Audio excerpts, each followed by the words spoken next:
পশ্চিমবঙ্গের বকেয়া ডিএ মামলায় হিতে বিপরীত হতে পারে, সতর্কবার্তা আইনজীবীর। তাহলে কি করতে হবে? Hi everyone, welcome back to my channel অঞ্জনার ব্যঞ্জনা। বন্ধুরা, তোমাদের সকলকে আমার এই ছোট্ট ইউটিউব চ্যানেলে স্বাগত জানাই। বকেয়া ডিএ মহার্ঘ ভাতা অর্থাৎ ডিয়ারনেস অ্যালাউন্স মামলায় হিতে বিপরীত হতে পারে, সতর্ক করে দিলেন আইনজীবী।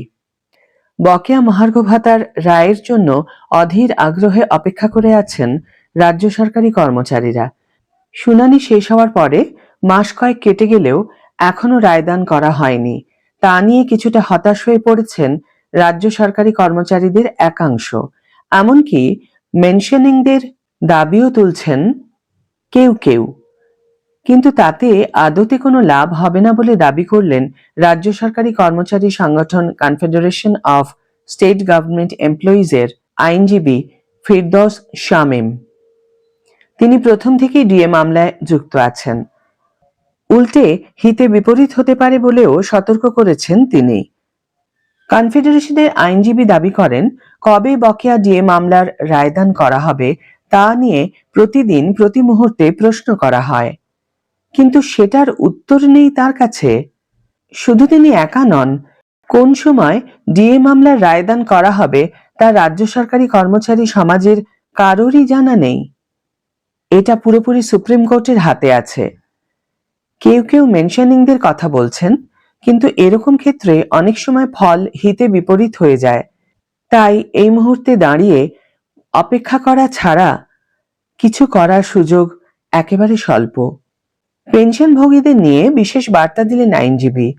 সেই রেশ ধরেই কনফেডারেশনের আইনজীবী দাবি করেছেন, ব্যক্তিগতভাবে অবসরপ্রাপ্ত রাজ্য সরকারি কর্মচারী তথা পেনশনভোগীদের বিষয়ে বেশি উদ্বিগ্ন তিনি। কারণ অনেকেই অসুস্থ, তাদের বিভিন্ন ওষুধের প্রয়োজন হয়। পেনশন হিসাবে যে পরিমাণ টাকা পান তাতে সংসার চালানো যথেষ্ট কঠিন বলে দাবি করেন কনফেডারেশনের আইনজীবী। সেই সঙ্গে তিনি দাবি করেন, ভবিষ্যতে কি পদক্ষেপ করা যায় তা নিয়ে আলোচনা করা যেতে পারে।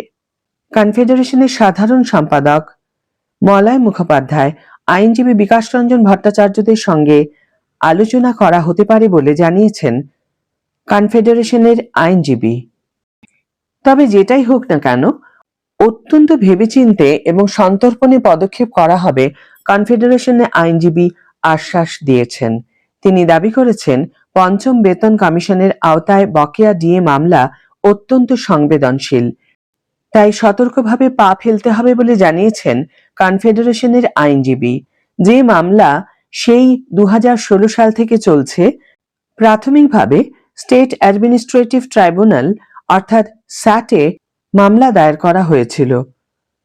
তারপর কলকাতা হাইকোর্ট হয়ে সুপ্রিম কোর্টে পৌঁছয় পঞ্চম বেতন কমিশনের আওতায় বকেয়া ডিএ মামলা।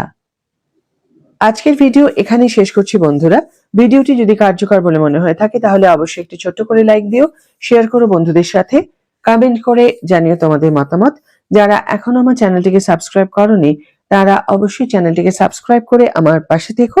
আর যারা অলরেডি সাবস্ক্রাইব করে দিয়েছো তাদের জন্য আমার অনেক ভালোবাসা এবং অনেক ধন্যবাদ।